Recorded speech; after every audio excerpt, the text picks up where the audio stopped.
Players of all ages from around the country are descending on the Pyle Center on the UW campus this weekend. Capping off a two-day conference for young bassists is a benefit concert honoring its founder, UW Professor Emeritus and Jazz Master Richard Davis.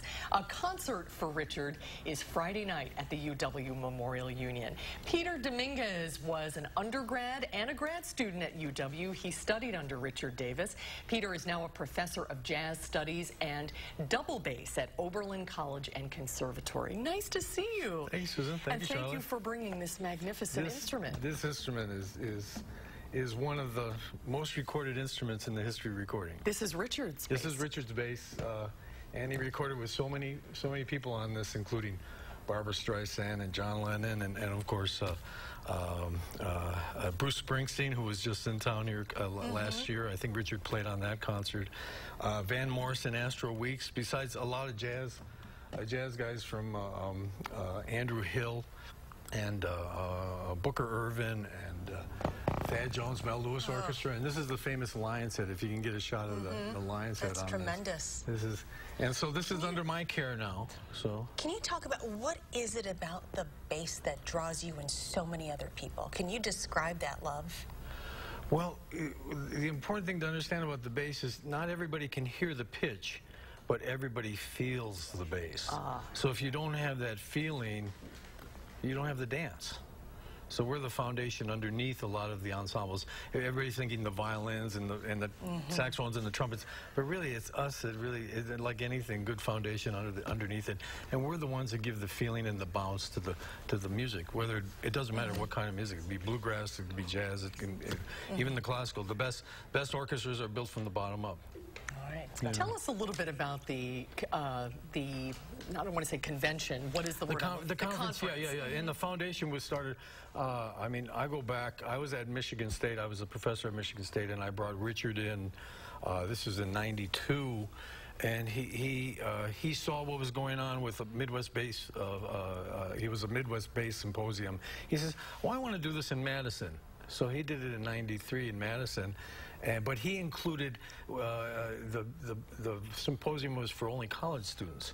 So he says, I want young people in on this, you know. So he started bringing in the. You got itty bitties in there too. Oh, yeah, we advertised from age 0 to 18, you know. Well, how does a 5-year-old play something that big? They scale them down. They have even ace-size basses, so they're like almost like cello size. So they teach them, and there's a marvelous teacher, Virginia Dixon, and she's world-renowned Suzuki teacher in Wheaton, Illinois, and she has fed us so many great students. I mean, we have 3-year-olds that come in and play the bass at this, you know, to 5-year-olds. And actually, one of the persons, Dan Chmielewski, came when he was 5 years old, and now he tours with Joey Alexander. He's come, you know, he's a professional in New York City. But what kind of influence did Richard have on your life and career as a musician? Richard really transformed me because, as he will admit, he said you were lazy when he would wake me up literally at 6:30 in the morning. Okay, you got to prepare for today, and you have to do X, Y, and Z. You know, especially when I was TA. So he really motivated me, and I came to him and I was saying, Richard, some days I have good days on the bass, some days I have bad days. He really raised my bottom line. And probably the most important thing that he taught me is, this happened in his studio, studying with him. I would ask him a question, and it would be on some music, and he'd call Benny Golson, and he says, hey Benny, I have a student here to ask you a question. He handed the phone to me. Or Gunther Schuller, or, you know, and I go, what am I doing? You know, and he gave the phone and put it down. He says, Peter, what is wrong? Don't fear greatness. Oh, wow. No, you cannot fear greatness. You cannot fear greatness. Well, we can't let you go without you playing this. Oh, so great. Would you mind, please? Sure. Well, you get ready. Let's just tell everybody, a concert for Richard is this Friday, March 30th, from 7 to 10 o'clock at the UW Memorial Union on Langdon Street. All proceeds support the Richard Davis Foundation. And for more information, go to richarddavisfoundation.org. And of course, Richard will be there on Friday night. All right, it's all you. Pete, take it away. In a Mellow Tone by Duke Ellington.